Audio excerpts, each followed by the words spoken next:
Welcome to another smashing edition of Geopolitics and Empire. Quick reminder, support the transmission. The best way you can do that is by becoming a paid subscriber on the Geopolitics and Empire Substack. A little over $9 a month, a little over $90 a year. You get a discount there. We do private weekly group Zoom chats with supporters only, where we shoot the breeze on global events, and I do a weekly roundup of the most important news headlines and commentary, and sometimes we bring back past podcast guests to do a live Q&A. You can also donate through the website, geopoliticsandempire.com. You can purchase a consult if you want to chat with me about anything you like, expatriation, geopolitics, the meaning of life. Check out all of my wonderful affiliates and sponsors. Leave a podcast review if you haven't already. And of course, subscribe to Geopolitics and Empire on all the channels.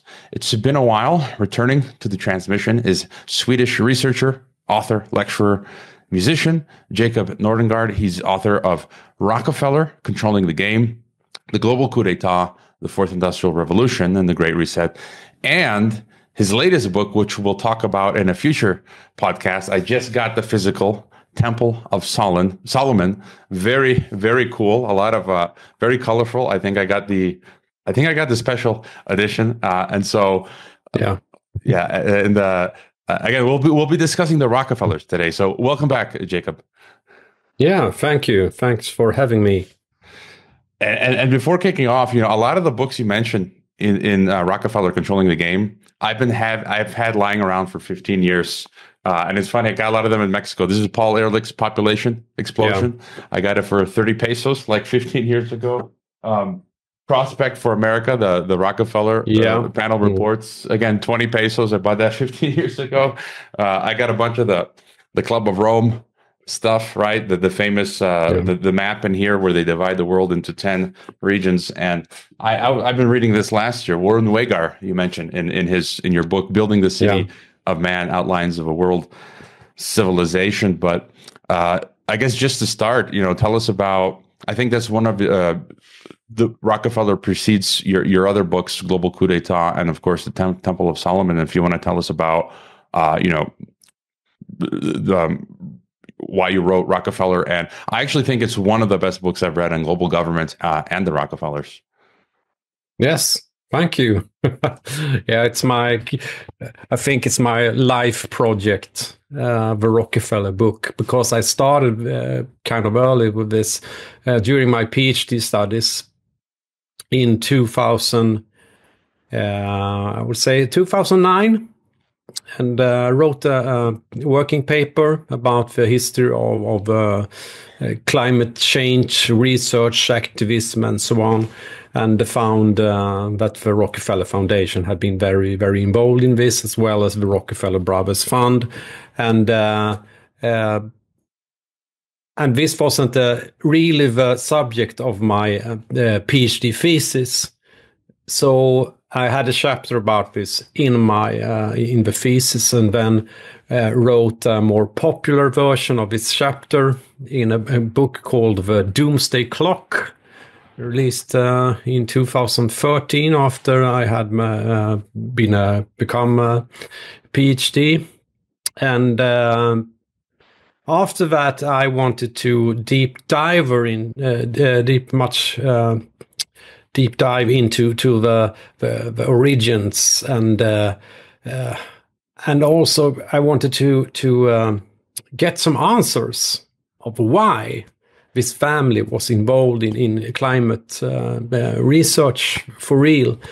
I had written some parts of it even before, but now I really wanted to go back in history, back to the days of John D. Rockefeller and his father, the Devil Bill, and also because this working paper I wrote, it was a period of time that was from it ended at the founding of the Intergovernment Panel on Climate Change in 1988.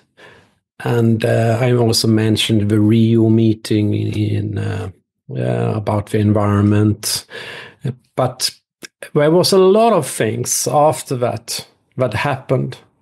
So I wanted to know more, and also during the time with when I started to write this, the Rockefellers were attacking their own old company, ExxonMobil, and said that they had to invest more in green energy and so on.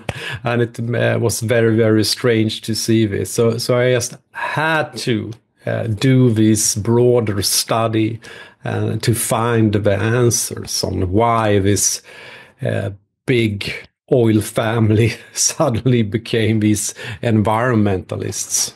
And before going further, I'm just curious, would you say that the Rockefeller clan are one of the key groups in the formation of world government? Or do could you do a future book on, some other wealthy elite family, or would you say, they're one of the core groups, or have you identified perhaps other such big family names or movers or shakers? Well, of course, we have other names and other families. And as I wrote about in a Substack article a couple of weeks ago, because one of the things that I been thinking of is that the Rockefellers were very, very influential during the 50s, 60s, 70s, and 80s. And with David Rockefeller, Nelson Rockefeller, John D. Rockefeller III, and Lawrence Rockefeller, very, very involved in politics and policy making and philanthropy and a lot of a banking issue, of course. They were very, very high up in the hierarchy. But as time has progressed, the succeeding generations haven't been that much into the core. They have been involved, of course. We have continued the programs. They have everything that was started in the 50s. They have continued with. But they are not the initiators. They are just continuing the legacy, the tradition, and we have some members of the clan during that came after the brothers, so-called brothers, the cousins generations. Stephen Rockefeller, for example, was very influential in setting up the Earth Charter and also climate change policy, supporting this, and also his cousin John D. Rockefeller, the fourth, or J. Rockefeller, and some of the other cousins, but the new generation, they are not. They have positions in their philanthropies, and but they don't have these real power positions like David Rockefeller had, being the chairman and of the Council on Foreign Relations and Chase Manhattan Bank, and so they just continue the agenda. So they are more a part of a group than the real runners of everything. But and it's like they had this mission in the 50s. I write about this in Rockefeller with the Special Studies Project. But and in this it was stated that they had this. It was history had imposed upon them to implement and construct this new world order, a new world society. But it was not just their own idea, because a lot of this comes from the old Round Table group and the Round Table movement and the Council on Foreign Relations, Royal Institute of International Affairs, all these powerful people involved in this. And this is not just Rockefellers. It's of course, we have the Rothschilds in Great Britain as well, and some other families, and new families adding into this as well. We have becoming philanthropists, and we have today all these tech billionaires, of course. But they have always been around, and they are one of the most important families seen through history. With the setup of the foundations in the early 20th century, the Rockefeller Foundation, and at that time together with Carnegie, Andrew Carnegie, and later with Ford. Yeah, and so you wrote in one of your recent Substacks. Again, I highly recommend people subscribe to Jacob's Substack. I'm constantly sharing your posts on my feeds, and you wrote the mediocrity of the Rockefeller years, and you write, quote, in the 1950s, Nelson initiated the Special Studies Project with the mission to shape a new world order under directorship of their perpetual henchman, Henry Kissinger. And so they did. The threat of global warming, quote, was chosen as the agent of change that would make every country on earth cooperate and ultimately form a world government. And, starting with their ultimate end game, which you discuss throughout your book, I just want to read some quotes here at length from your book. You write, quote, looking closer at the Rockefeller family's actions from the founding of Standard Oil to climate activism today, their accusations against the flagship company appears to rather be part of a larger scheme pursued for more than a century, a plan to consolidate power on a worldwide scale and creating a world with a more effective global governance and a new economic system, smart globalization, a technocratic world where the interdependent parts relinquish their sovereignty to serve a wider community under a planetary-wide institutional management. Later you write, this vision rings of Thomas Hobbes's Leviathan and the old dream of the Omega Point, where the world, man, economy, ecology is united into a technologically interconnected and synchronized whole, a cybernetic world organism.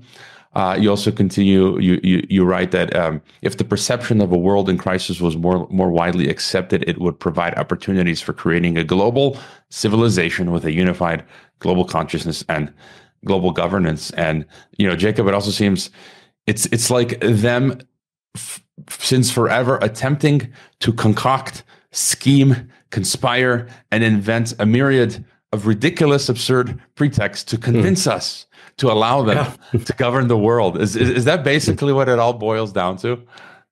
Yes, I think so. They have this big idea, and they just, how can we do it? What kind of methods can we use to achieve this? And they just do it. And it's just fascinating to see how much things they have been involved with all over the spectrum. It's kind of everything. And that's the case when you have that kind of money, of course, from the oil earnings. It's such a dangerous thing to for these people to get this money and be able to do these things, and just to try to create this world in their image. I mean, it's okay for people to have fantasies and have our own ideas or utopias or whatever, what you will, but to actually have all the money and the power to actually achieve this is very, very dangerous. And it's like when they have started with it, it's very hard to stop, even if it leads into a very, very bad path for humanity. And yeah, we'll continue fleshing this out. And you don't have to go into, deep history. The details are in your book, but just what's important for you when it comes to the history of the rise of the Rockefellers. There's Standard Oil. You talk about how they were accused of conspiring to prevent free trade.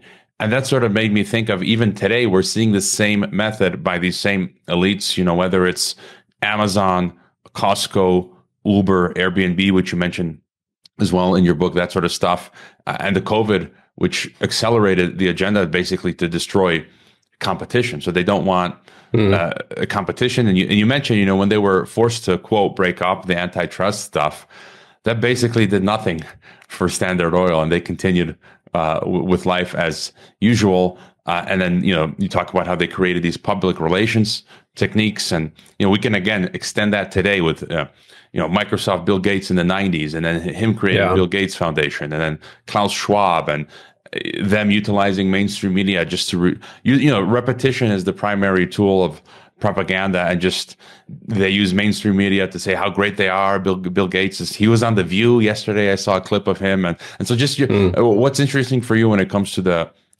rise of the Rockefeller family and Standard Oil. What was the question again? No, like what are some of the key, when you look at the early history of the rise of Rockefeller and Standard Oil, what do you think are some of the most interesting or important things for us to note there? I don't know. I don't really know where to begin with this. But it's like, if you go into the people involved, John D. Rockefeller, the person he was, and also his father, called Devil Bill, William Rockefeller, that was a snake oil salesman, and he was a bigamist, and he was a ruthless man with doing business and fooling people. And that was one of the things that John D. got. But he also got another side from his mother that was very religious. So you get a mix with John, with his sides. And he also was very, very much into bookkeeping. He kept he had two Bibles.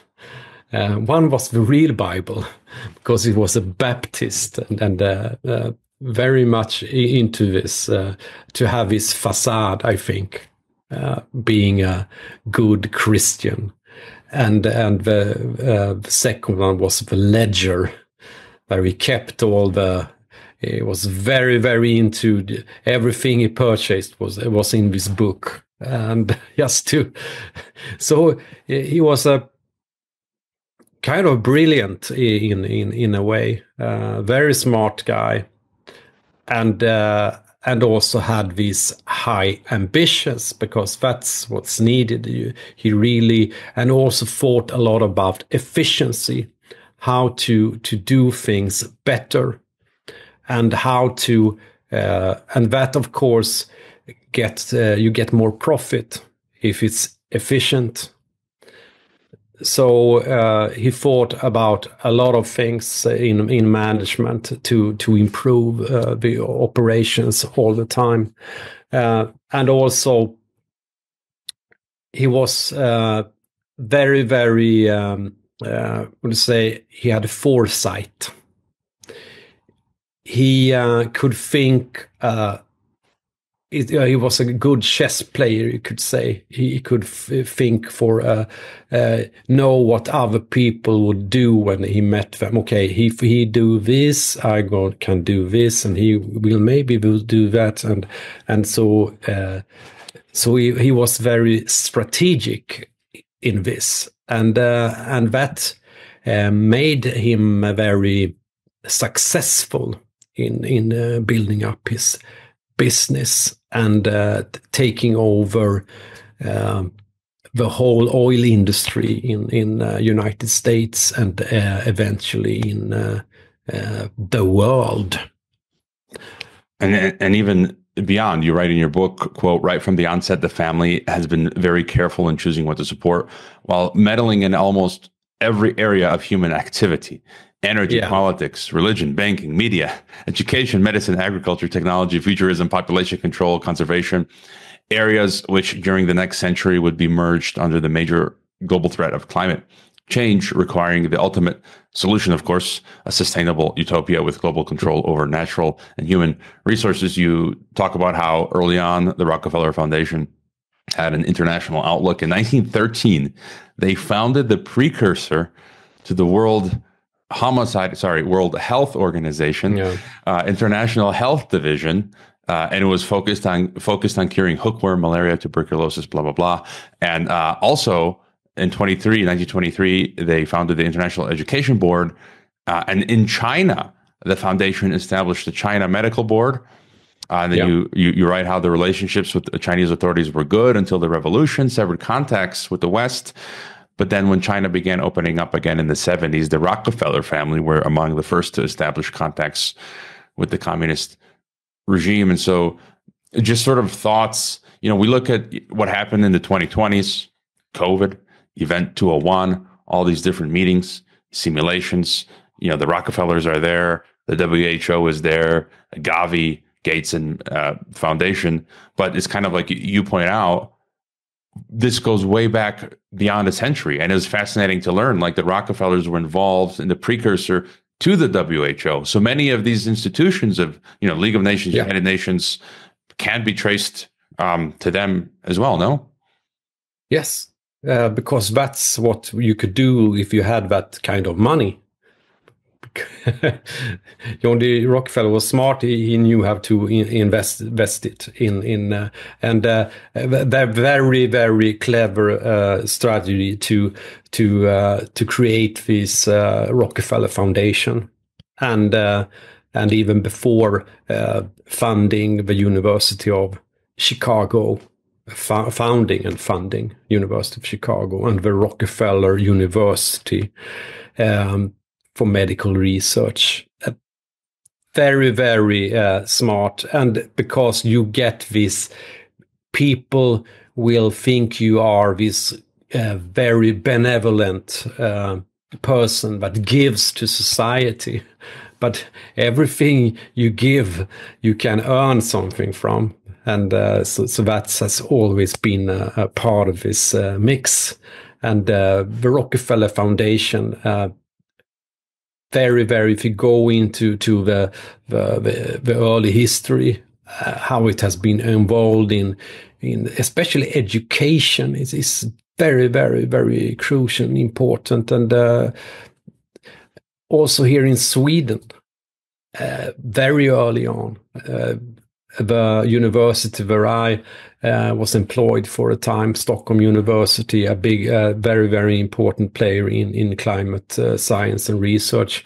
Early on, Rockefeller Foundation were very involved in the social sciences and kind of creating these departments and setting up it. And that's just Sweden, and we find it everywhere in the world. And just go through all these, like I did in my study. I took and downloaded every annual report from 1913 and to this day, and so you could just follow how they invested in these universities. And it's not like we're doing it just take the money and do whatever you like. It's more like, okay, we want a result, and we study the result, and we can use it for furthering our interests, and that's what we have been doing, and in every field, of course.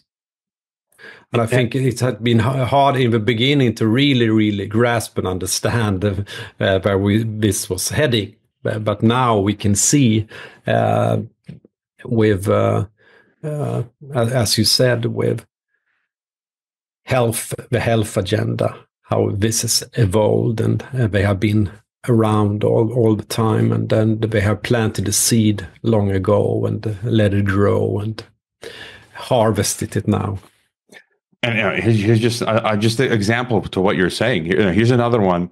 Again, I came to Mexico in 2010, and I go to used bookstores, and I found books in English. And this is really dusty Rockefeller Foundation annual report from 1965. Not really interesting reading, but I thought, for a few pesos, it says Rockefeller. I'm going to pick it up. And just to add to what you were saying, I was flipping through this last night, preparing for this interview. And this is 1965, and it talks about they're giving funding to different universities in Colombia around the world. And two of the things that I think would be interesting for us, where it talks about, population control, contraception, right? And then the other was a focus on viruses and virology. And that's kind of like, that's one of their 1-2 punches was the climate environmental narrative. And then way back then, it seems like they were preparing this health emergency narrative. So, they can switch between different public, emergencies, environment, climate, viruses or health. And I didn't want to, you mentioned Baptist, Rockefeller must have been a strange kind of Baptist. I guess I'm a Baptist as well, but you talk about the religion and ecumenism, and you write about French Jesuit priest, paleontologist, geologist Pierre Teilhard de Chardin, the noosphere, the omega point. His, as he puts it, the second coming of Christ. Although I don't think it's the one he's referring to from the Bible.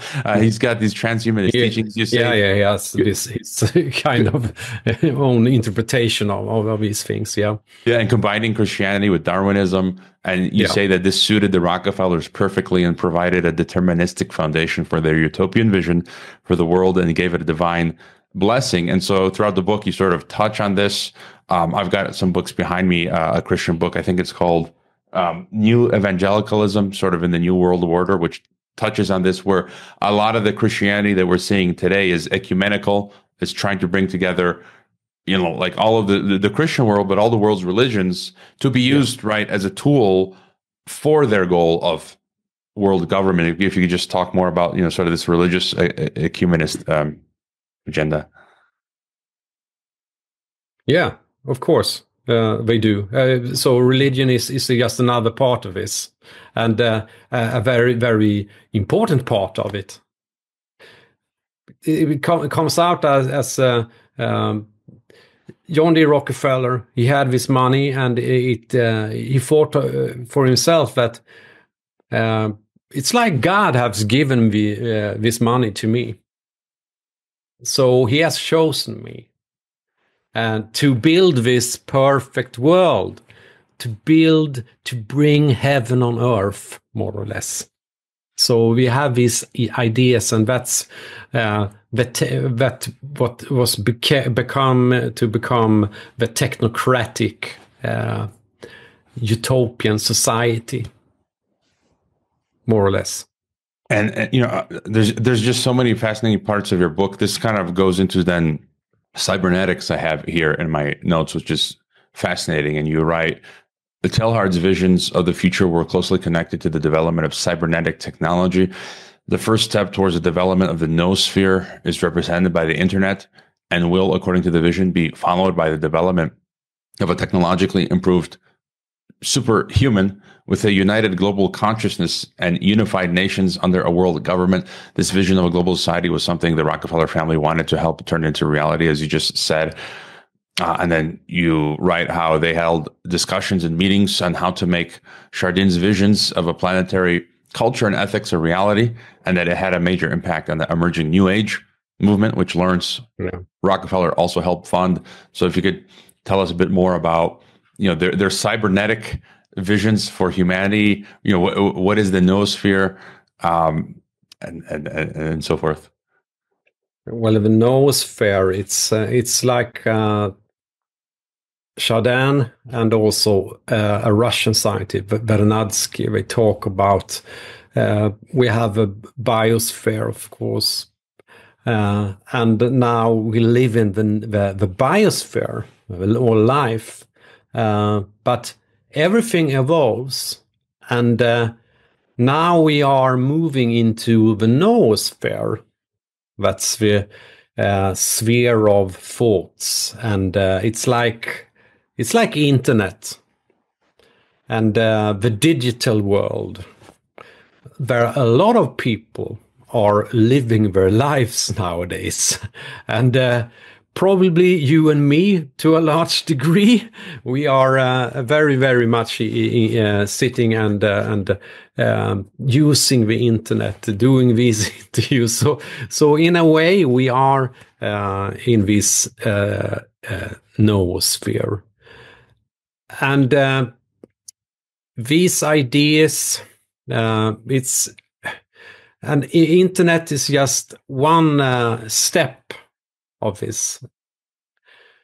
And we, as I write in my book, the Rockefellers were very, very early on with investing money in computer technology already during the 40s, and very connected to the Second World War. But they also started something that was called the Wenrock. It's now called Wenrock. It was called Rockefeller Brothers Incorporated or something, I think, in 1946, that invested in these new companies that became a part of Silicon Valley. So a lot of investments from this company, they gave money to startup companies like Apple and Intel and a lot of other companies. So they this came from Lawrence Rockefeller, who also was the environmentalist of the family. But environmentalism and cybernetics has been very, very close. It's very fascinating to read this, the history of this. So they invested in it, helped these ideas, and fused it with religion or the New Age movement. And that was also a part of Lawrence Rockefeller, one of the brothers, David Rockefeller's older brother. And so we had this Lindisfarne community in the early 70s, where a lot of these thought leaders that came from the hippie movement and all these movements during the 60s were put together, and they had these ideas from Teilhard de Chardin, and talking about how can we create this society for the future with and cybernetics and New Age became kind of intermingled with each other. And another important forum was World Future Society during the starting in 1967. And we find a lot of people involved in the with technology and technological development, but also people that became very, very influential and big in the New Age movement during the 80s. Very, very strange mix for me, but very fascinating to read this. And the close to the Rockefeller sphere. For example, we have one lady, Barbara Marx Hubbard, that's has been very, very involved in this, and also mixing this New Age ideas. She became an icon in the New Age world, but also wrote a couple of books that talked about how we can achieve this Christ capacities.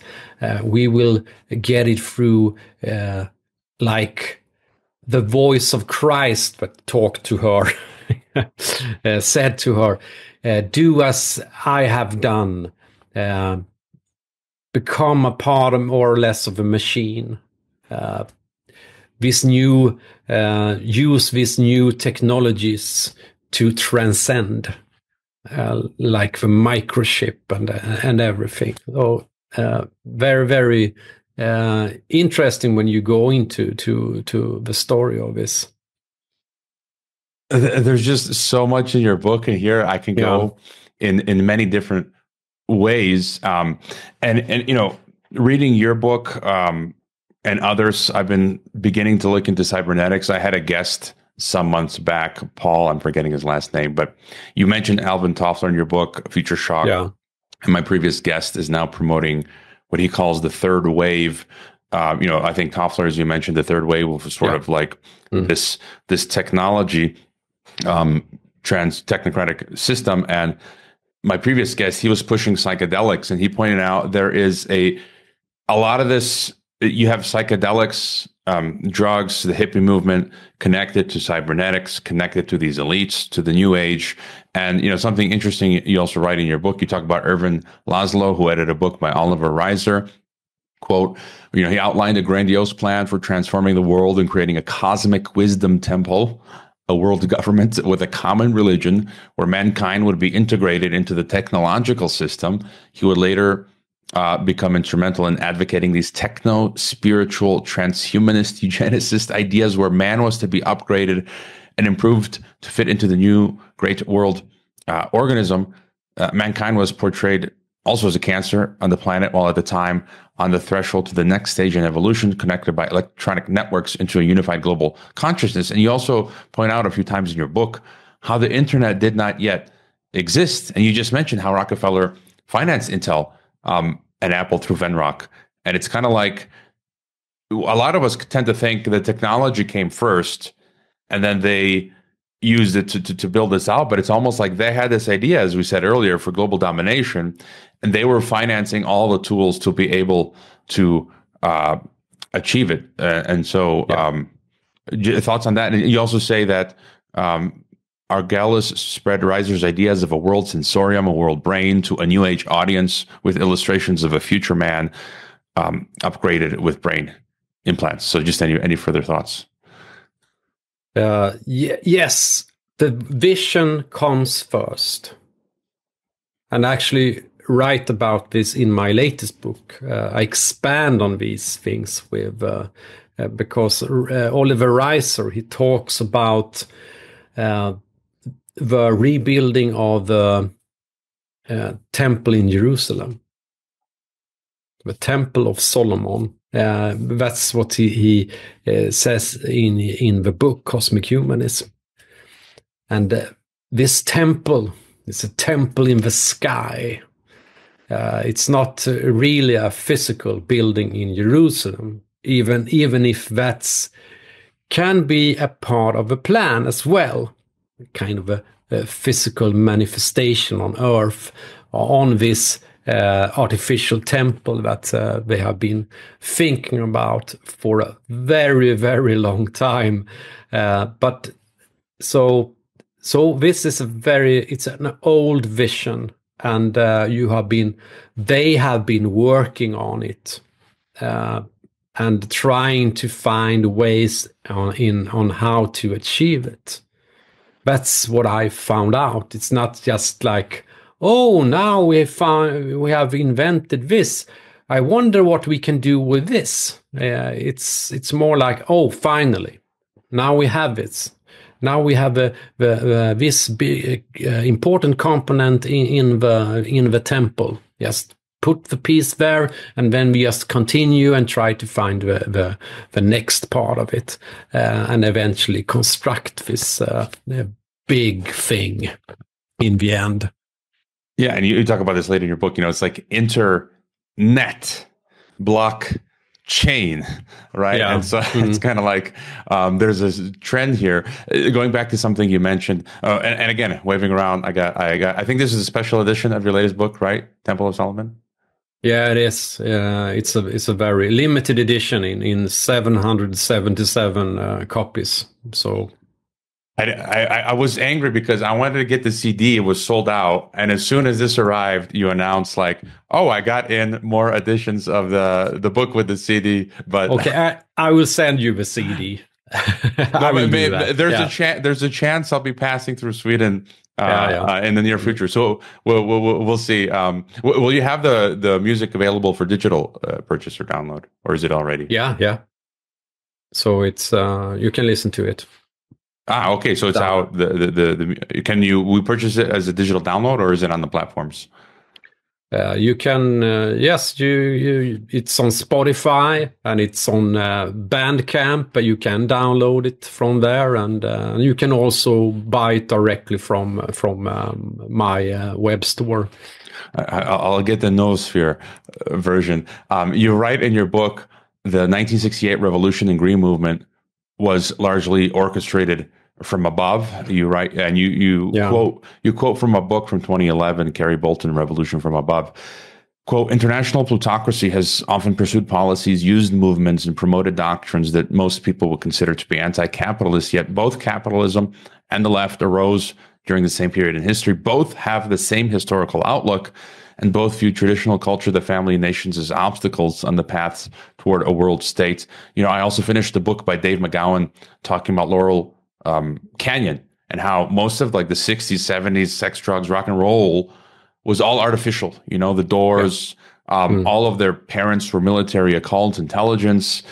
Jim Morrison couldn't play instruments, couldn't sing. The songs were already written before the Doors and things like this. And sort of this kind of goes into your mentioning of the 1960s revolution and, the topic of sort of controlled opposition, where you write, quote, both, it's a separate topic, but also both the leading skeptics against and advocates for the carbon dioxide theory at the time were part of the Rockefeller's vast network. And it's kind of like, how do we square those two circles? Just your thoughts on how, the 60s revolution was used as useful idiots, and then how they sort of control what appeared to be opposition as well. Yeah. But it was during the 60s, they really wanted to change society. That was the idea, and if you go back to the special studies project, and so we had this, how can we do this? And they also know that youth is very, very, they pick up ideas, and they get radical, and they are against their parents. The parents are boring, so you can use the youth, and also use music. That's an important thing, and it was created a lot of fantastic music, I will say, during that time. And during the 60s, 70s, 80s, great music. But of course, it's like it's not fun to know the facts behind it. But it's still good music, I think. And you can still listen to it. It's just if you know and you're not. But it was, of course, used for these purposes. And to create this, we have these dichotomies with, if you had the Vietnam War, you had the warmongers, the people that want to earn money and destroy, and of course you have a reaction against it. So you have to and they, as this is an old method that goes back to the antiques, to think in this opposing sides, the duality, and use the duality. And if we do this, it will come a reaction. So how do we do to win in the end? Well, we put our people and our ideas in the opposing team. And in that way, these people will think that they actually have won something. Like when we had the Vietnam War ended everything, they felt, oh, finally, everything's going to get better now. peace, love, and understanding, and we know what happened. Things just continues in this dialectic game, and have done since. And it's very interesting to follow also the left activists of those days, how they have been transformed during the decades since. With I know from I usually give an example of the Swedish left during the 70s, that they were very against American imperialism, very against these big corporations and American culture. It was we have to acknowledge our own culture. We had a musical movement called the Swedish progressive movement, that they only wanted to sing in Swedish, and influenced a lot about old folk music as well. And so we want to go back to the roots, and we want to move back to the countryside and do what our forefathers were doing.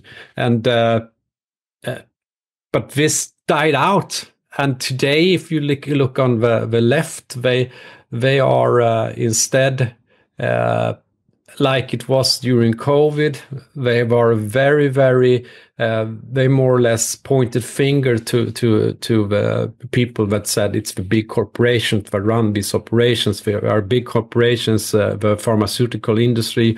They are the winners of this game. But the same left said now, U.S. conspiracy theorists. And we have abandoned. And if you say that we should only sing in Swedish on records, or we have to acknowledge our cultural heritage, you will be labeled as a right-wing extremist instead. But it's the left movement. It's the same people, and it has just they have transformed over time. So that's how you do it, or bringing people into the game all the time, playing these both sides. And of course, we see the same thing now with that was began with the Trump administration. It's the same logic. The people were opposing the alternative people. They became a part of the Trump team suddenly and thought they could do something. And now we can see how this has evolved as well. So that's and they have been playing this from very early on. And if we go into the Rockefellers, we did this with important critics of their operations. They funded them, gave them money, and gave them a platform. But they bought also loyalty in the end. So, and I have a couple of examples of people like Jane Jacobs with city planning, and Margaret Mead was a critic from Margaret Planned Parenthood. Sanger. Sanger, exactly. Sanger was a critic from the beginning, and then they became friends and more of a part of a Rockefeller program in the end. So you can call them the Rockefeller left, and as you say, they flipped the left, they flipped the right.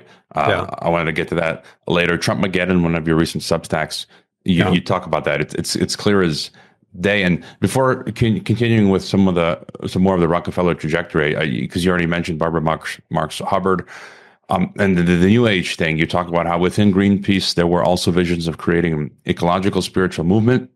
You say which can be seen in the New Age symbolism of the Rainbow Warrior.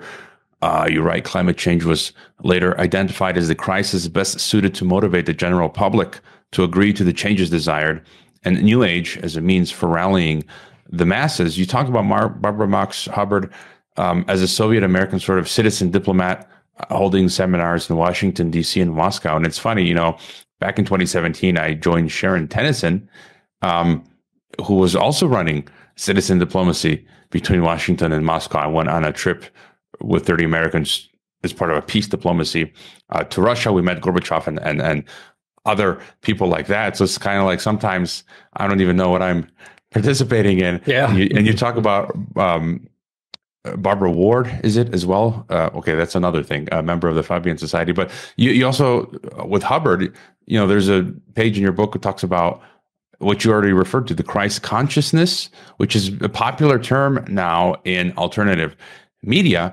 And you quote, you say Hubbard's book of co-creation, based on channeled messages from a spirit guide identifying, as you mentioned, as Christ, to develop Christ consciousness, gain Christ powers through transcendent cybernetic technology. And basically, she's saying to eliminate like a quarter of the population because they are not on board with this. And, H.G. Wells talked about many people fighting against the New World Order and dying. I used to listen to, I'm sure you're familiar with Killing Joke. Jez Coleman. I almost got him on the podcast during COVID. He was living in Mexico at the time, and I was having the interview arranged, but he almost died in a boating accident and went back to UK. Okay. But I followed he's an occultist, and he's said that Killing Joke was sort of formed thanks to Tavistock Institute. When they formed in 1980, they were living in a building that was stocked with Tavistock engineers. He said this, and he gave an interview where he said part of their goal is the elimination of Christianity. So Jez Coleman says this. Then you have Hubbard talking about eliminating anyone who's not on board with this Christ consciousness. So this is probably more to do with your latest book, but you mentioned also in Rockefeller Controlling the Game, just sort of how the Rockefellers, put money into the religious space. So thoughts on that, Hubbard, Christ consciousness, and also let me just add from my notes what you also mentioned in another part of the book, the Zeitgeist film, how a new age version of technocracy was spread to a wider alternative audience through Zeitgeist addendum. Just any thoughts on that stuff? Yes. One thing that I think is interesting is that a lot of the people that came from this became popularized with conspiracy theory and conspiracy theorists. It was very much into from the New Age movement. So they introduced a lot of these concepts, talking also about this cabal and these powers and so on, and you can find like the Zeitgeist movement a part of this, and a bit we talk about, but we have this solution on the problems with the elites that are trying to subjugate us and take control over us. We can get rid of this and instead get this fantastic utopia. But it's always the same when you really look into it. It's the same thing. It's just they just changed the terminology. They have so you have this New Age version of this cold technocratic machine, but instead it's like you sell it to the female audience. A lot of this, I think, we're talking about med beds and all these fantastic technology that will be given from us from aliens and so on. And it's and you find this in this as I said from the 90s with the conspiracy theory kind of popularization and these icons that came and just became very, very big talking about these topics, but leading you into this rainbow-colored version of technocracy and transhumanism. And I think Barbara Marx Hubbard is a typical example of this. And you can find this thinking in. I found it in a couple of forums that they very critical against a lot of things that is happening, and we World Economic Forum and all these business people that are cold and psychopathic, but we have our other version, and this is the nice version, but it's very deceptive, everything. For me, this is a very important point. I did a podcast on this last year, talking about how in the alternative media podcasting space, a lot of these same globalist ideas are seeping in, just with a different mask, rainbow, and unicorn. So it's kind of like it's a pincer attack from above and below. And it's kind of, I mean, that's why you see Alex Jones, 15 years ago. I'm using him because he's just one of the biggest examples. Yeah. I mean, he was one of the inspirations for starting this podcast. And, he does the end game for Blueprint for Global Enslavement, North American Union bad. And now he's promoting it. He's like, we should integrate Canada and USA. And I'm like, what? Yes. Exactly.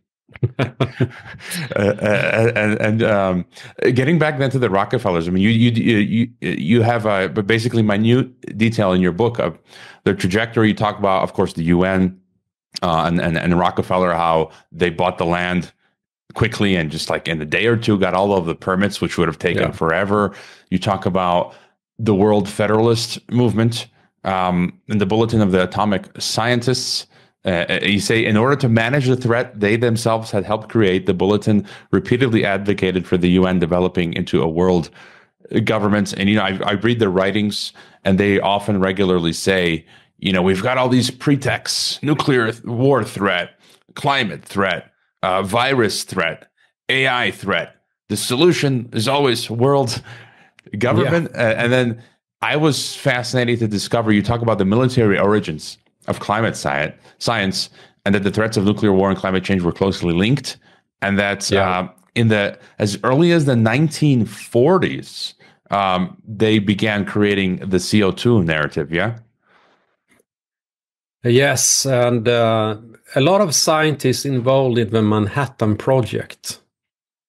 These were the people that, and it's the same people that created the atomic bomb threat, that were then developing the carbon dioxide threat.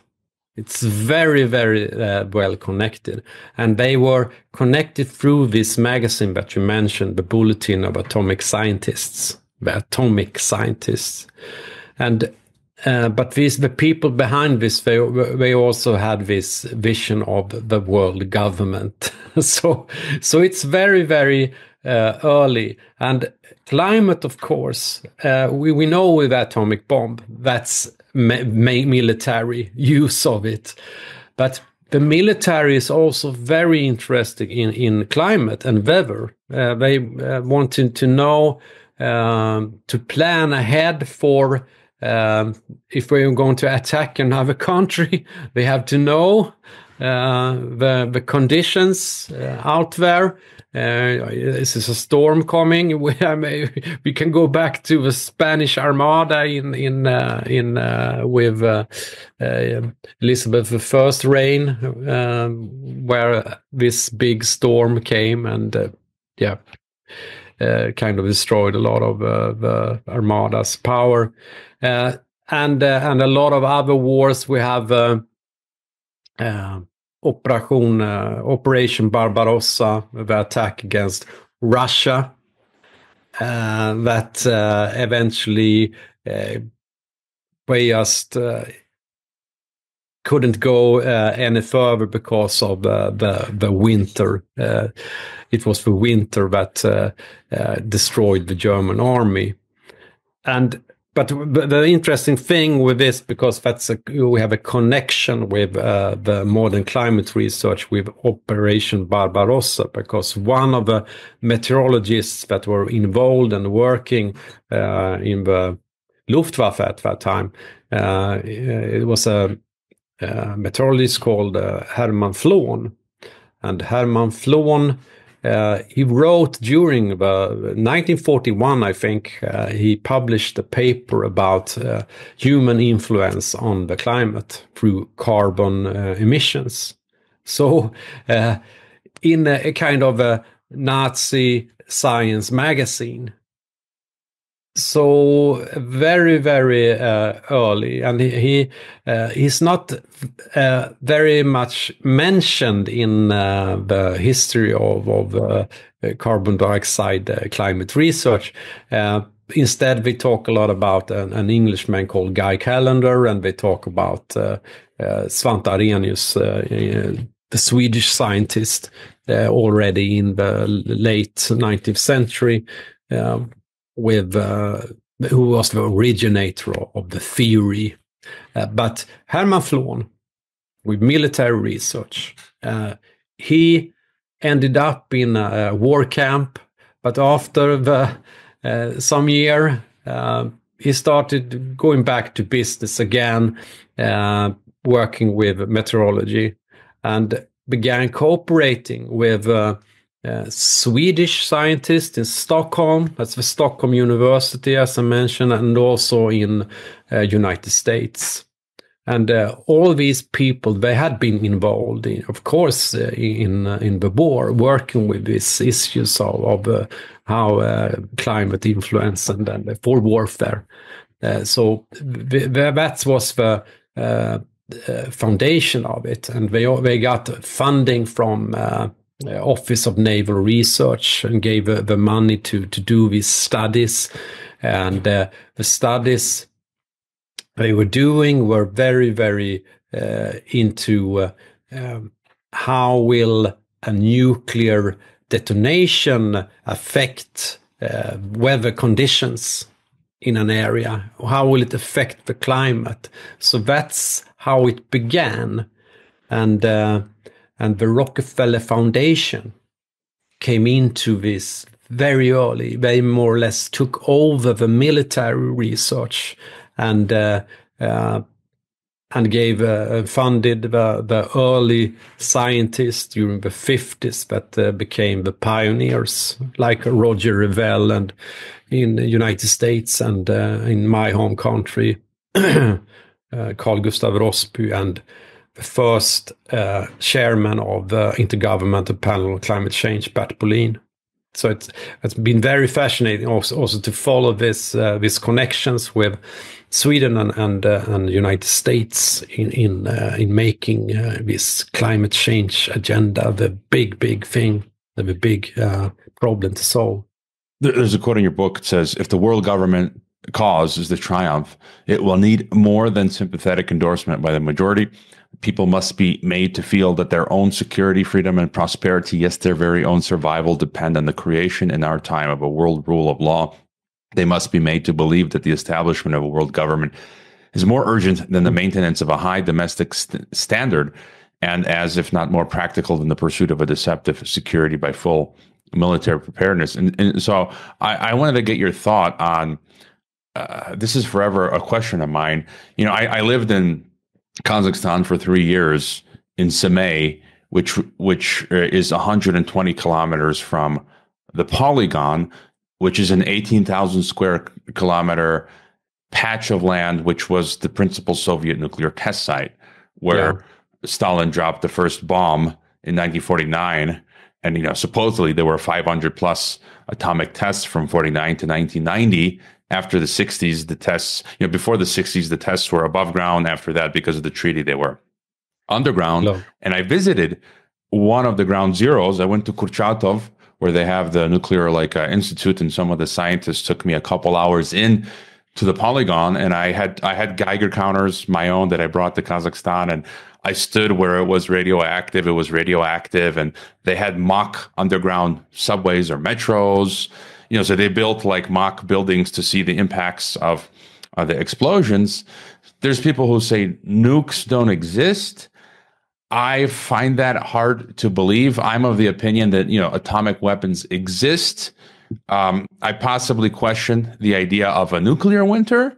But, you know, then we have the virus threat. People say the viruses don't exist. I'm still kind of the opinion that contagion and infectious disease exists, but it's really not something to be afraid of. Again, CO2 clearly is not an issue like they tell us. How do you sort of see, nuclear weapons? How do they exist? How dangerous are they? I think they often will take something that has some truth and just blow it up massively. Just your thoughts. Yeah, I think so as well. But it's interesting because this is invisible threats like carbon dioxide and radioactivity, and you can't see it. So they can say whatever they like. We don't have the knowledge, and also viruses. We don't. It's just invisible things. So it's very, very easy and effective to scare with. It's like how they did in like medieval times, and scared of ghosts and demons and everything, and you can't see it, but it's there. We say it's there, so be scared of it. I don't go into. I don't want to speculate on if it's real or not. I mean, we have witnessed. We have these bomb test places and so on. They must have dropped something. They must have tested something, but it's.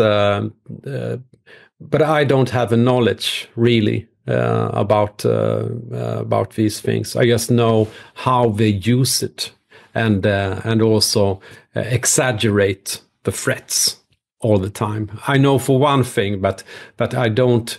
I think the carbon dioxide theory is very. I mean, we have some kind of warming effect, but it's very, very tiny, and it cannot affect the world that way. It can't change the weather. It can't create storms and so on. So, yeah, I mean, it's a great point that all the threats are invisible, including terrorism, which you also discussed. That's one of the other pretexts for world government. And then in your book, you talk about, if I haven't already mentioned, the World Federalist Movement, the Club of Rome. Right, you mentioned game theory, von Neumann, and President Johnson, who had held, I think, the first speech in 1964 about CO2's impact on climate, where he said this generation has altered the composition of the atmosphere on a global scale through radioactive materials and a steady increase in carbon dioxide from the burning of fossil fuels, and that you said this was the first time a president or head of state discussed the climate issue, and his speechwriter. It was done with the speechwriter Richard Goodwin with the help of Stuart Udall and, of course, Lawrence Rockefeller. Carefully prepared the speech. And then, you talk about futurists, the world of future society, I think. And I have a bookmark here, page 75. I wanted to check out October 1968 issue of The Futurist. It's just fascinating. Some of the main points, they say population growth will be offset by rational individual and social control over reproduction, social control, the steady growth of scientific knowledge, especially in the social sciences, makes government control over social trends even more feasible, spread of birth control. They actually say eugenic progress will soon begin to appear in the most advanced countries and will spread and improve steadily during the remainder of the next 5 centuries. Urbanization will transform most backward states and continue in most advanced states until their population is over 95% urban. That goes towards the end of your book where you talk about like smart cities. Yeah. I live in a smart city. I think Stockholm is also probably there. And just, your further thoughts on sort of this trajectory of Club of Rome. We talk a lot about Club of Rome on the podcast, but just further thoughts there, limits to growth, 1972 and so forth. Of course, the Club of Rome and the World Future Society is very connected, and we find a lot of people that were involved in the setup of Club of Rome, because it was people that were involved in global planning and system theory, and people that really think about the future of humanity and how we can create this more effective, better society. So. And the Club of Rome, of course, very, very, very connected to the Rockefeller network from the early days. And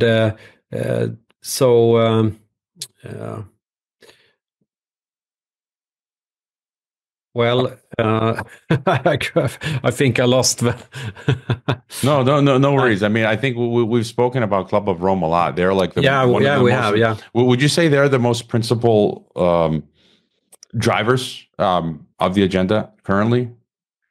I think they have been very, very important, especially in the beginning, in the 70s. It was very, very important with the limits of growth report, and also these reports that you showed before, Mankind at the Turning Point, and the Goals for Mankind, and so on. And they have been together with the Trilateral Commission, one of the most important organizations to further this agenda. And they, of course, talk about resource scarcity and these big environmental problems and of course climate change. That's their take on it, and because of that, we have to change how we run the world. The old system have to go. We have to control the resources on a global level and create this technocratic system. But it evolves out of the same people and agenda as the Trilateral Commission, that is more into the economic side and the economic system and economic globalization and all these. And then so Club of Rome was very much in academia and also very much what I felt during my PhD studies and also before with environmental studies, that Club of Rome was very highly revered. It was something that everyone should read, Limits to Growth, and these people, they know how fragile this world is and how we shall take care of it instead. And also I think I maybe mentioned this the last time we spoke with the president of a Club of Rome that tried to stop my PhD thesis from being proved. So and I found out that they had been involved a lot during also in these days. They are involved in the setting up of policies and environmental policy, energy policy, and so on. And so they had their man in the European Parliament, for example, and that he was the one that tried to stop me when I exposed his networks and how they operated, and didn't like that. Yeah, and in your book, I mean, you go into great detail, and a 2-hour interview does not substitute reading the book. So I highly recommend people purchase either the noosphere version of Rockefeller Controlling the Game, or the physical version. And you go on, you talk about. I mean, we can see it all coming. Rockefeller, Club of Rome, 1968, futurist. Sierra Club. You talk about Sierra Club's David Brower, who had suggested childbearing should be a punishable crime against society unless the parents hold the government a license. He also encouraged Paul Ehrlich to write, where is it? I just had it here somewhere. The population bomb. Right. Yeah. It's here at my feet. And then you talk about European Management Forum, founded in 1971 with a K, Cobra Commander Klaus Schwab, right? Yeah. Now it's World Economic Forum.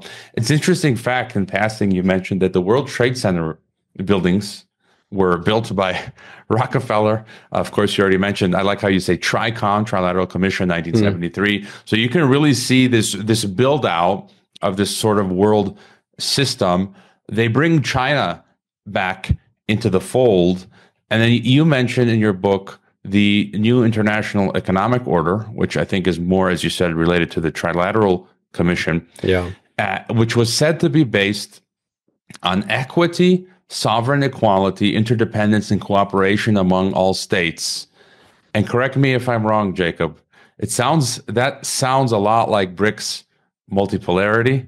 My view is that BRICS multipolarity is basically the new international economic order, and it's part of this plan for world government. your thoughts? I know we're gonna anger some of the multipolaristas that are listening. Well, if you go back to the found, I mean, when they came up with the new economic international order, the document for this at the United Nations presented the 1st of May 1974. It was the G77. These countries that thought this is something that we want to achieve, but behind the scenes, you find the Trilateral Commission, and it was like a front for their big ideas, because you have to sell it, this new system, so that it sounds good. And I mean, they even mention this if you go into the Trilateral Commission reports and so on, that, okay, we use these wordings and just to make it sound good. But of course, that's not what we're going to do when we have it in place. It's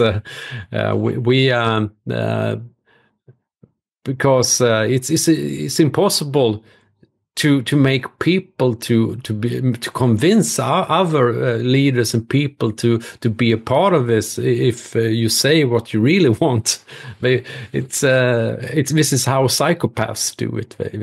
They frame it in a way that sounds wonderful, and also with all the talk about equity and inclusivity and all these catchwords that we have been experiencing, and also coming from the World Economic Forum today, we know what it means. It's nothing that we thought about in the beginning when we heard these words. Now we have just destroyed these. I mean, it's of course it's good to cooperate with other people. Of course, we should strive for equity and all these things. But they have just use it to get what they really want. It's just a facade, and also they do it. They take these things and put it in their technocratic machinery. To try to steer the world into the direction, not organic. There's no organic in this. It's just artificial and very cold. So you would say that, yes, like BRICS. You know, if you think about Belt and Road, I said this with the guests recently as well, that they're taking the global south that's not developed, that doesn't have, you know, as you detail in your book, the IoT, the 5G, the smartphones. And it's basically like BRICS is infusing in the global south, the undeveloped world, the technocracy infrastructure, so that then it can be joined with the rest. Yes. Is that kind of, would you agree? Yes. Because this is the dichotomies again. We have a BRIC system and we have a G7, and they want us to think that it's the real opposition, but it's more or less now it's just an kind of we have this AI arms race, and they are working on the same things. So who will be the winner? But it's the same end. Into this. And also one thing that I think is important is people seldom mention the G20 system, but I think is very important because the G20 it's not a lot of people don't know what it is. They just heard of G7 and the BRICS, but G20, I mean, it's the 20th biggest economies in the world, including European Union and the African Union. And they have meetings almost every day a year. This year, the president is South Africa. And they are they state also that they work for the new international economic order. If you go into the engagement groups of G20, so they work for it, and they are led by a troika. So you have the sharing country, South Africa now, and the last year it was Brazil. 2 BRICS countries, and as late as last year, we had India as well. The troika of G20 was BRICS countries. But I mean, they furthered this agenda, and it's a lot of things is happening at G20 with if we go into the pandemic and so on. A lot of decisions came from there. But this year, what is the troika is South Africa, Brazil, and United States. They are deciding the agenda for this year together. So you find Donald Trump administration involved in G20 now, but very, very few people talk about G20 and how important they are in setting the agenda, because you find the ministers, it's the Minister of Finance, and that it began with from the beginning, and you have a minister for a lot of other areas as well. It's like a proto world government, I would say. So yeah, you said that in your book, and this was one of my questions. I mean, throughout reading your book, it's like they create endless, and they need to create endless foundations and leagues and institutes and groups and engagement groups. It's Club of Rome, Federalist, Rockefeller Foundation, G7, G8, G20. You mentioned Gorbachev, who talks about a global Politburo, and you mentioned Troika. It's kind of like they're giving a bit of the game away. So would you say sort of like we have some of the core building blocks for world government would be G20, United Nations, Rockefeller Foundation, World Economic Forum. Is that sort of how you see it? Yes, I actually have it in my my other book, The Global Coup d'etat. I discuss this new structure that became apparent during the COVID-19 pandemic, with power being in these big institutions, with United Nations, that's important, and World Economic Forum and the G20. And then you have the big foundations. They are not in the middle. They are on the side and furthering in the information. They are very, and you have the think tanks, of course, the big think tanks, and all these foundations and think tanks feed into the United Nations, World Economic Forum, and the G20. It's very, very connected if you follow these networks and the people involved in this. So it's and we also have a partnership between United Nations and World Economic Forum, for example. So it's a lot of things have happened that has created this new global public-private partnership structure. So.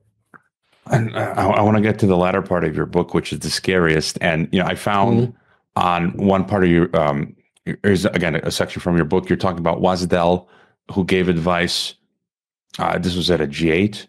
Now, after the G8 meeting, he was invited to Club of Rome with a Prince of Jordan, who's also a member of Trilateral Commission, Council on Foreign Relations. They're all inbred, and he gave advice to the Club of Rome, which included declaring a global emergency, branding an excess of CO2 as an ecological toxin that could have a catastrophic effect on the global biosphere, presenting a strategy could take the whole world to zero CO2. It's like, where have we heard that before?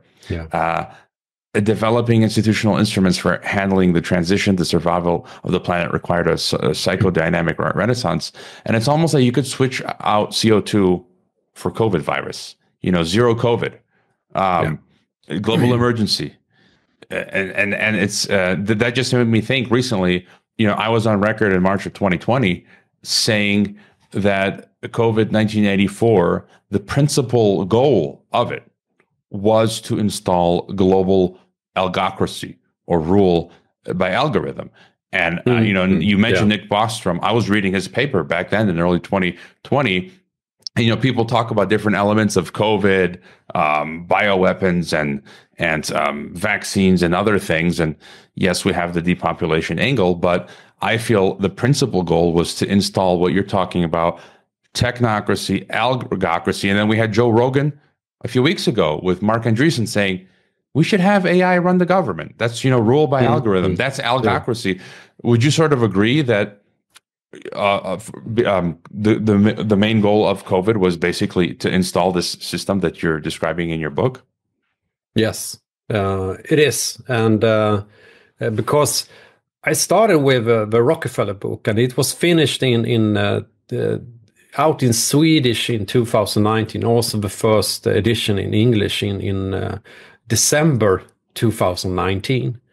And just a couple of months later, this thing happened with the pandemic and the declaration, and all these things just pushed through. So I just knew instantly, okay, this is the way we're going to do this. I've described the system I want to achieve, and so it was very, very easy to me to just find all the reports and just, okay, I recognize some things. I didn't write about all this in the Rockefeller book, but I have seen these things. So it's, I just, okay, now I know this is the way. And then I found these scenarios for the future of technology and development, with a lockstep scenario, and how we talked about how this could be beneficial for rolling out the new technologies and so on. So it's became very, very obvious at that time that this was the plan. And then one of the last chapters, I mean, the last part of your book is just that is what do you call it? It's worth the entry cost of purchasing your book. You talk about smart globalization, Brave New World Economic Forum, how Schwab's books read like a Bible of alchemy, a combination of futurism and transhumanism, aiming at a global technocracy, a sustainable future in the form of a global panopticon, a combination of Big Brother and Big Mother, where everyone is taken care of and guided safely from cradle to grave. You talk about South Korea, these projects of Songdo, where all the apartments have smart locks with smart cards. Systems are tested where residents via the TV screen can receive language lessons or communicate with their physician, with neighbors and relatives, and bracelets for locating children via GPS. I mean, that's like 1984 Orwell, where in that world that you were locked in your room and communicating through the TV screen that was watching you the whole time. You talk about how this closely resembles the dystopian film In Time from 2011, where a time quota to stay alive is the currency, and the ration keeps decreasing, except for the ruling class, which has unlimited time rations. That was with Justin Timberlake. That was an entertaining movie, but it seems like that's what they're trying to implement. So just sort of thoughts on this project. And, after reading your book, I just had the feeling like it seems that it will be difficult for them to technologically implement this smart globalization, but I feel with time they'll have considerable success. If you could tell us a bit more about this vision and how much success you think they're going to have. Well, I think we have had some success. We can see what has happened since then. And all this technology has become a part of common life today. In the developed world, of course, and but we also see it in other big cities of the world as well. And the surveillance systems that is rolled out, and we found it in my home city here in Norrköping in Sweden. They had these problems with criminality, and so now they have these security cameras put on. It wasn't allowed before, but because of these gang fights and everything, so now it's everywhere.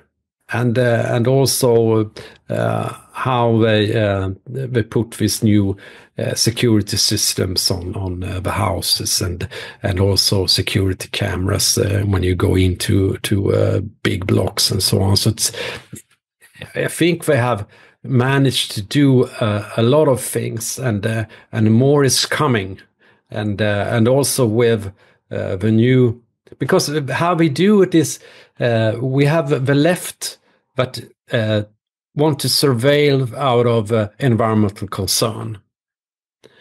And we have and also we have to have carbon credits. We have to check how much carbon you use and surveil this.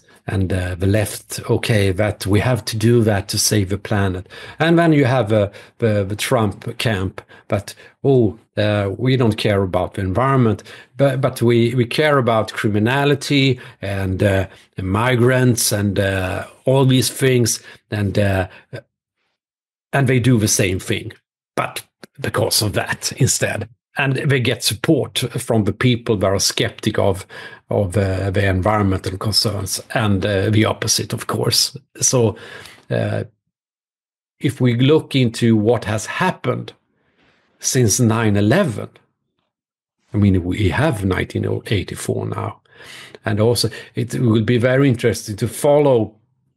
I don't know if you heard of the Swedish school shooting, but recently, yeah, yesterday it was a very, very big thing here in Sweden. I also have people from other parts of the world that is, what has happened? But it might be that it's kind of in Europe, but this is a big news headline. But it's the biggest mass shooting in Sweden. 11 people were killed. And we have had bombings like every day in Sweden. Were blown bombs in big apartment buildings. And it's just in Sweden that was this peaceful country where I grew up. It sounds but we now have a new government. But we have to take care of this. We have to have surveillance, more policing, more everything. And this time people are fed up with these leftist people that they just let in all these migrants and everything, and they create these problems. Now we want it. So you can just see how this gets. It's just more and more, and people get used to it, and they say hurrah when finally, why haven't they had these cameras before? But begging for it. So but on the other hand, I don't think it will function in the end. This is something that you build up, and you can come to a certain point, but if you go into the end game of this AI society, AI run society, we know that it will the energy demands are huge. It's a lot of energy that is needed, and it's kind of ironic regarding with how the left frame we have to have this to save environment and save energy and so on. But and I guess that's where they need Trump now, because he just says we have to have the energy to build this machine, this miracle machine. But I think in the end it's impossible to run this big, very, very huge system and do it efficiently forever, because it's the real world without technology. It's functioning always. It just works. But this artificial system, it's very complex, and and you have to maintain it. You have to have engineers working all the time, and it's a lot of time and effort to make it work, and it can't be running forever. I don't believe in the like the Matrix vision with, and it's like I think some of these very, very deranged people might think in that way, that it could develop into this, and very, very creepy thoughts, I think, but I don't think it can work. So there is hope, everyone, and I'm slowly I've been coming to this conclusion personally. Your book gives me hope. I was just traveling in Mexico, and it's just like, boy, my car doesn't function 100%. We get to the hotel, the elevator's not working. They're fixing on it. You see the engineer, different payment systems. Like, it's things, the toll, like the toll system. You can buy those tags where you don't pay with cash. Half the time they don't even work. Like, I see people who have the tags that try to pass through, and it's not going up. And it's like, elevators aren't working. The automatic toll is not working. It's like a Jacques Tati movie. Yeah, or I always go back to Brazil, the 1985 film. Yeah. That's a brilliant movie. You mentioned in your book Democracy Without Borders, and Andreas Bummel. He's been on the podcast, so I have his book. Yeah, I think it's like 5 years ago he's been a guest on the podcast. And you talk about a Swedish philosopher. I have his new book, which is insane. Torbjörn Tännsjö. Yeah. From despotism to democracy, he basically says, let's bring in a totalitarian world government to solve the problems, and then we'll go back to democracy. Yeah, sure. That's how it works. when has that happened? And then Nick Bostrom, which you talk about, again, I read his paper in 2020, which led me to the importance of algocracy, where Bostrom said, we need to create a totalitarian world surveillance government state run by AI. Singleton. Yeah. Singleton. Yeah. We've covered a lot of your book. There's also the population agenda, transhumanism, and I like how you say Trump is the Wreck-It Ralph, who's going to basically, someone yesterday, someone from alt media was saying, what did they say? It's on my Twitter. I want to bring it up. They were saying that, like, they can't believe what's happening, like in a good way. Here it is. Yeah. What's happening is breathtaking.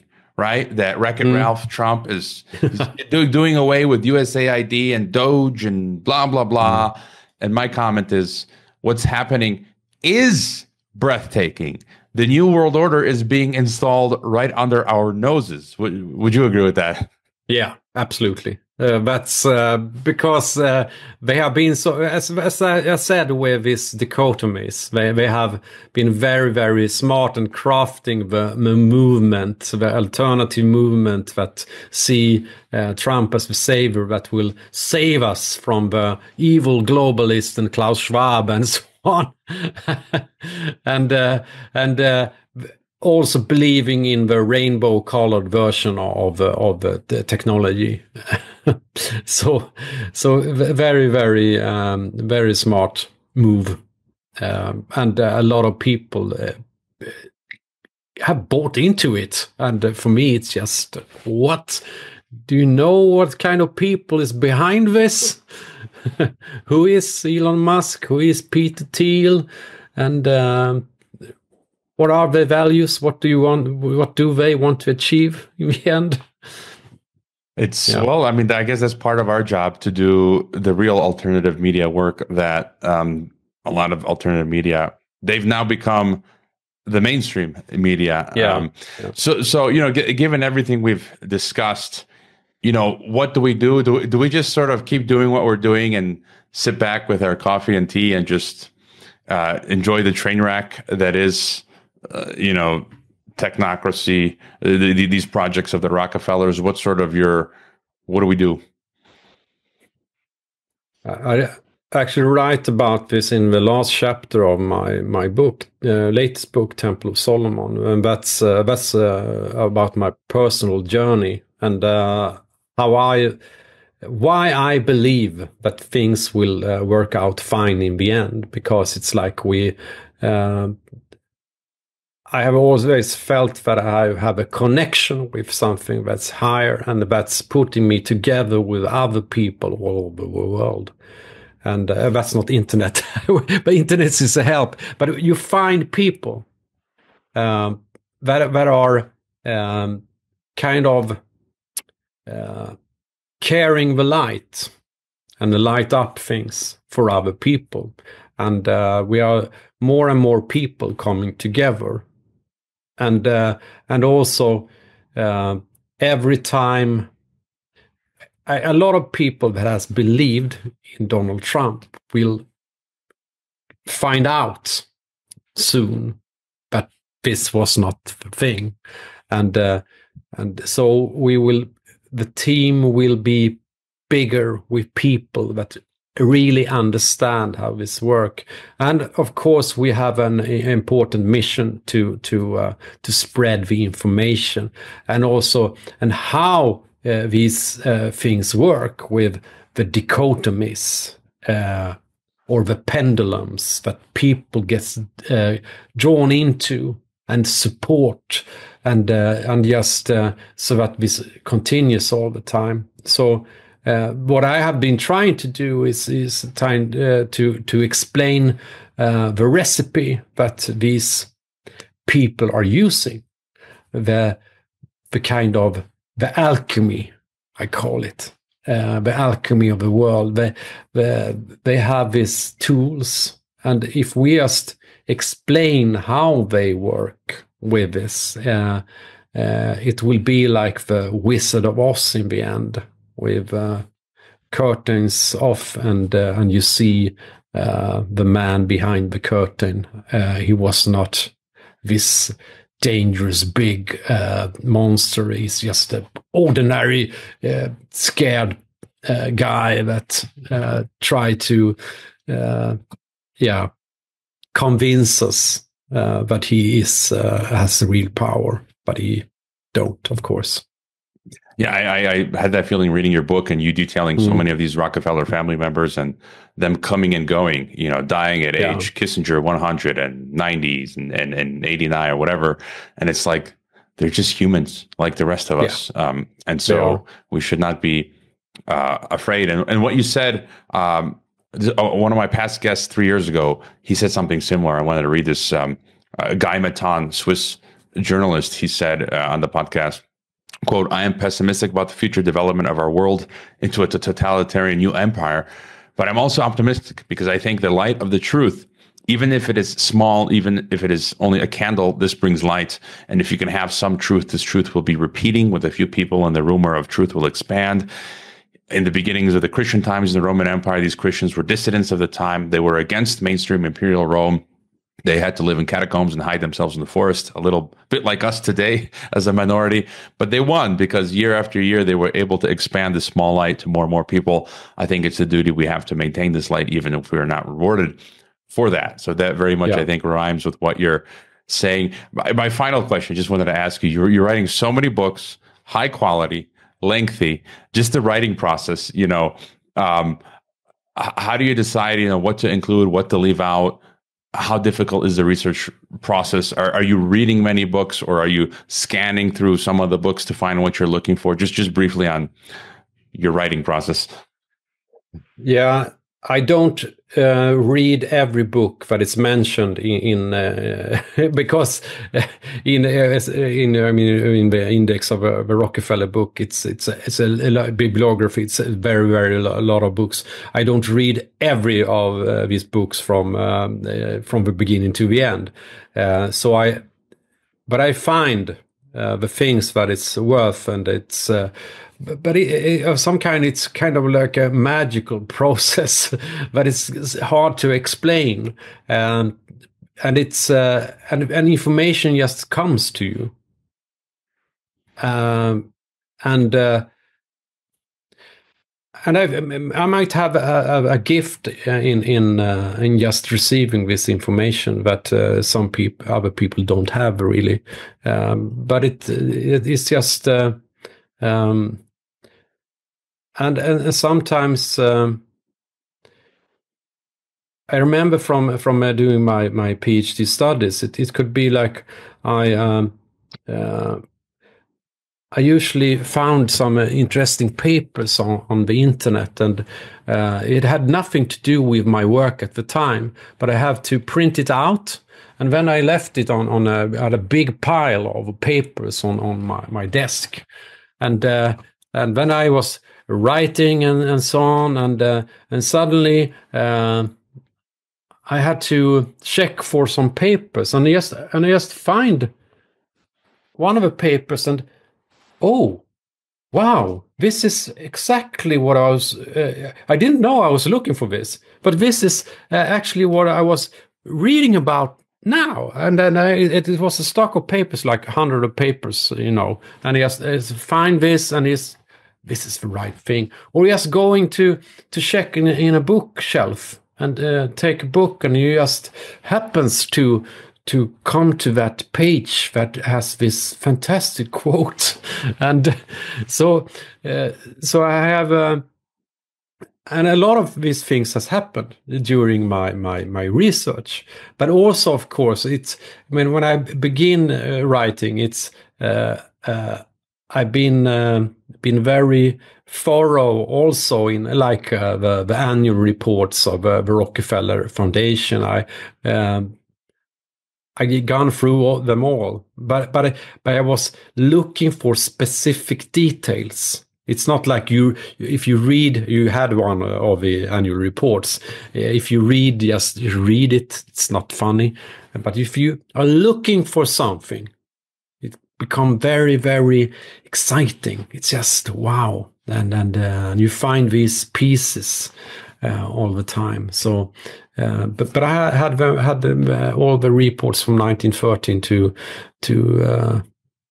like 2016 when I was doing this study, and that's the kind of a skeleton of the work, and then you just add these things, and then you find them, and if you. And you have this. I had this red thread also with work, but these pieces just they wanted to come to me, and in that way I could just put this together. Yeah, and as part of the process, I mean, you just an example. You mentioned this book, and it's and if you go through it, you're not going to go through it completely. And it's like we know what we're looking for. We know their agenda, and I'm like, okay, boring arts. How, you know, state of the arts today, and I'm like, well, where's the depopulation stuff? And sure enough, I'm scanning, and it's like, oh, here they're talking about population control, reproduction, viruses. Exactly. It's like that. I found what I'm looking for. You know, I had somewhat of a similar experience. I'm trying to write more original articles for Geopolitics and Empire. So I read Warren Wagar's book last year. I paid like $70 for this used copy from 1970s, and I started writing an unfinished Substack piece. I got to finish it soon. But as soon as I finish this book, I thought I'm going to write about just a summary of this. And then in the end of the book, he talks about it's financed by the World Orders Project, which is now defunct. As soon as I finish this book, I'm writing on Substack. I go to my LinkedIn, literally like the same day or next day, Parag Khanna. I'm sure you're familiar with Parag Khanna. He promotes technocracy. I follow his feed in LinkedIn. The feed opens, and it's Parag Khanna who wrote a piece on the World Orders Project. I'm like, well, I was just investigating that, and he's talking about resurrecting the World Orders Project, and he's talking about Nicholas Berggren, and I started writing about Nicholas Berggren, who is, I find articles where he's trying to be the next Bilderberg or Trilateral Commission. And I think he financed part of Parag Khanna's work. So it's kind of like the more you do this kind of type of stuff, the more these types of things. Synchronicity. That's what's happening with things. And the interesting things is I have actually my mail open here, and the article that is what I can read here is called "Science and World Order." And it's about these topics. So something is going on. It is. So we get information from where? I write about this in my latest book. my personal experiences about this. Yep. So again, here's the latest book. Hopefully, we'll do an interview on this, and hopefully later this year, whether maybe in person or online. But I can't recommend enough your work, your books, your Substack. Tell us your music too. Last time I included the music video in our last interview. Yeah. Tell us best places to find you, all of this, the stuff that you're doing. Yes, I have a homepage, Jacob Nordangård.se. It's in Swedish and English, and on that page you can find links to almost all my work and my Substack, of course, Dr. Jacob Nordangård, and I have a YouTube channel. Usually have the interviews interviews that you have done with me. Upload some of these things as well, so you can follow my work there, and also you can find my music as well, because my music is kind of integrated with my work, and I like to do this. It's like I have these sides. I have an artistic side and an analytical side, and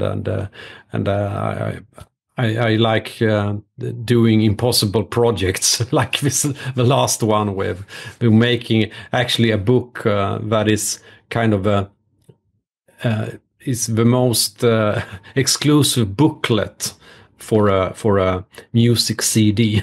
So it began with a music CD with lyrics about the agenda that playing out, and then I wrote a book based on that. So it's very connected, and you can find my music also on the Bandcamp and Spotify and so on. But the best thing is, of course, if you order it directly from me, the physical format, because that's as a musician, no money whatsoever today. It's I've spent I don't know how much money I spent on my music, but you'll never get anything back. But I think it's fun. So, well, keep up the great work, Jacob. It's okay to take a break. Sometimes you're doing so much work, and again, thank you for being on the podcast. Yeah, thanks for having me.